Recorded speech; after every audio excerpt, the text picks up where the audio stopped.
Swing innovator में आपका स्वागत है, जहां ट्रेडिंग होती है स्मार्ट और इनोवेटिव। हेलो दोस्तों, मैं हूं नूर और आप देख रहे हैं स्विंग इनोवेटर।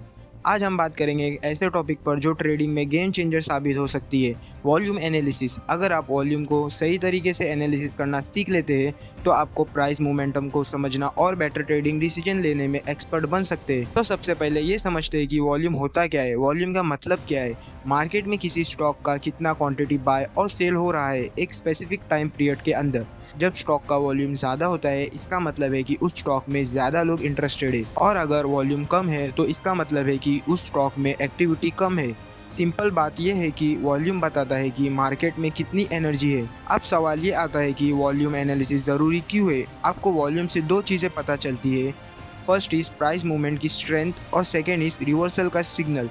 अब हम देखते हैं प्राइस मूवमेंट की स्ट्रेंथ। अगर प्राइस ऊपर जा रहा है और वॉल्यूम हाई है इसका मतलब है कि बायर्स जेन्युइनली इंटरेस्टेड है। लेकिन अगर प्राइस ऊपर जा रहा है पर वॉल्यूम लो है तो हो सकता है कि रैली फेक हो या टेम्परेरी हो। Second is reversal signal.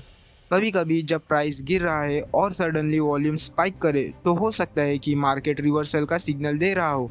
इसीलिए वॉल्यूम एनालिसिस प्राइस के साथ लिंक करके करना जरूरी है। वॉल्यूम को समझने के लिए हमें कुछ टूल का यूज करना होता है। वॉल्यूम बार ये बेसिक इंडिकेटर होता है जो हर कैंडल के नीचे वॉल्यूम को शो करता है। ये बताता है कि प्राइस मोमेंटम के पीछे कितना बाइंग या सेलिंग इंटरेस्ट रेट था। अब थ्योरी को साइड में रखते हैं और एक प्रैक्टिकल एग्जांपल लेते हैं।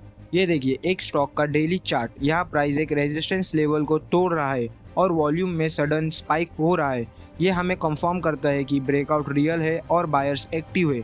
एक और एग्जांपल लेते हैं। प्राइस एक सपोर्ट लेवल के नीचे जा रहा है और वॉल्यूम ज़्यादा हो रहा है। ये बताता है कि सेलर्स मार्केट कंट्रोल कर रहे हैं और प्राइस गिरने के चांस हाई है। प्रो टिप, वॉल्यूम स्पाइक के साथ हमेशा प्राइस एक्शन को मैच करें। दोस्तों, वॉल्यूम एनालिसिस पावरफुल है लेकिन कुछ कॉमन गलतियां होती है जो अवॉइड करनी चाहिए। जैसे कि सिर्फ वॉल्यूम पे डिपेंड मत करो। वॉल्यूम को प्राइस एक्शन, सपोर्ट, रेजिस्टेंस और अदर इंडिकेटर के साथ कंबाइन करना जरूरी है। लो वॉल्यूम स्टॉक्स अवॉइड करें। जहाँ वॉल्यूम कंसिस्टेंटली लो होता है वहाँ मैनिपुलेशन का रिस्क ज़्यादा होता है। नेक्स्ट, इग्नोर मत करें जब वॉल्यूम सडनली बढ़ता है। सडनली वॉल्यूम स्पाइक अक्सर मेजर न्यूज़ या इवेंट्स के सिग्नल्स होते हैं। इन गलतियों से बचें और अपनी स्ट्रेटेजी को रिफाइन करें। चलिए अब मैं आपको कुछ क्विक प्रो टिप्स देता हूँ। First is volume and trends. जब तक वॉल्यूम प्राइस के ट्रेंड को सपोर्ट करता है तब तक ट्रेंड को फॉलो करें। Second is breakout confirmation. Breakout या ब्रेकडाउन होने के बाद वॉल्यूम जरूर चेक करें। अगर वॉल्यूम हाई नहीं है तो ब्रेकआउट फेक हो सकता है। Third is volume divergence. अगर प्राइस ऊपर जा रहा है और वॉल्यूम गिर रहा है तो प्रिकॉशन लेना जरूरी है। ये सिग्नल हो सकता है कि ट्रेंड वीक हो रहा है। दोस्तों, आज हमने समझा कि कैसे वॉल्यूम एनालिसिस से हम ट्रेडिंग में एज ले सकते हैं। अगर आपको ये वीडियो इन्फॉर्मेशन लगी हो तो लाइक करें, शेयर करें और स्विंग इनोवेटर चैनल को सब्सक्राइब करना ना भूलें। आपके लिए एक क्वेश्चन है, कौन सा वॉल्यूम इंडिकेटर आप यूज करते हैं और कैसे? कमेंट करके जरूर बताना। मिलते हैं नेक्स्ट वीडियो में एक नए टॉपिक के साथ। तब तक के लिए हैप्पी ट्रेडिंग, गुड बाय।